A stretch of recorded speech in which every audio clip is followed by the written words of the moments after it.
ভেনেজুয়েলার অভ্যন্তরীণ রাজনীতিতে সরাসরি সামরিক হস্তক্ষেপ করে রাষ্ট্রপতি নিকোলাস মাদুরো ও তাঁর স্ত্রী সিলিয়া ফ্লোরেসকে আটক করার ঘটনায় নতুন করে উত্তেজনা ছড়িয়েছে আন্তর্জাতিক রাজনীতিতে। ২রা জানুয়ারি রাতে কারাকাসে অভিযান চালিয়ে তাদের আটক করে নিউ ইয়র্কে নিয়ে যায় মার্কিন সেনাবাহিনী। বর্তমানে তারা মার্কিন হেফাজতে রয়েছে এবং অস্ত্র ও মাদক সংক্রান্ত অভিযোগে বিচার প্রক্রিয়ার মুখোমুখি হবেন বলে জানিয়েছে ট্রাম্প প্রশাসন। এই ঘটনা তীব্র প্রতিক্রিয়া জানিয়েছে চীন। কোনো দেশের রাষ্ট্রপতিকে এভাবে আটক করে অন্য দেশে নিয়ে যাওয়ার আন্তর্জাতিক আইনের পরিপন্থী বলে রবিবার এক বিবৃতিতে স্পষ্টভাবে জানায় চীনের পররাষ্ট্র মন্ত্রণালয়। ভেনেজুয়েলার সংকটের সমাধান সামরিক নয়, বরং আলোচনার মাধ্যমে হওয়া উচিত বলে জানিয়েছে চীন। এর আগেও মার্কিন সামরিক পদক্ষেপের বিরুদ্ধে কড়া অবস্থান নিয়েছিল বেইজিং।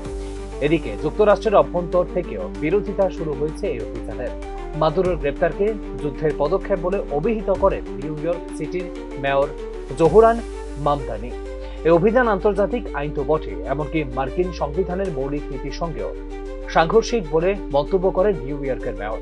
এদিকে মার্কিন হামলার প্রায় ২৪ ঘন্টার পর ভেনেজুয়েলার পরিস্থিতি নিয়ে গভীর উদ্বেগ প্রকাশ করেছে ভারত সরকার গোটা পরিস্থিতির উপর নিবিড় নজর রাখছে। পাশাপাশি কারাকাসে অবস্থিত ভারতীয় দূতাবাস বসবাসকারী ভারতীয় নাগরিকদের সঙ্গে নিয়মিত যোগাযোগ রেখে চলেছে এবং প্রয়োজনে সব ধরনের সহায়তা দেওয়ার আশ্বাস দিয়েছে বলে জানিয়েছে ভারত। উল্লেখ করা যেতে পারে, কয়েক মাস ধরেই ভেনেজুয়েলার বিরুদ্ধে চাপ ও হুমকির কৌশল নিচ্ছিল ওয়াশিংটন। শনিবার সেই উত্তেজনা চূড়ান্ত রূপ হিসেবে বোমা হামলা চালিয়ে বামপন্থী নেতা নিকোলাস মাদুরোকে অপহরণ করে যুক্তরাষ্ট্র নিয়ে যায় মার্কিন সেনা। গত সেপ্টেম্বর থেকে ভেনেজুয়েলার জলসীমার আশেপাশে ২০টিরও বেশি বিমান হামলা চালিয়েছে যুক্তরাষ্ট্র।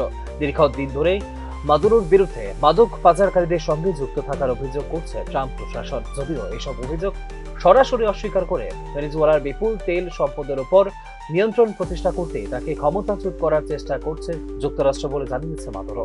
বিশ্লেষকদের মতে বিশ্বের অন্যতম প্রায় ৩০৩ বিলিয়ন ব্যারেলের বৃহৎ তেল মজুত কৌশলগতভাবে অত্যন্ত গুরুত্বপূর্ণ করে তুলেছে ভেনেজুয়েলাকে।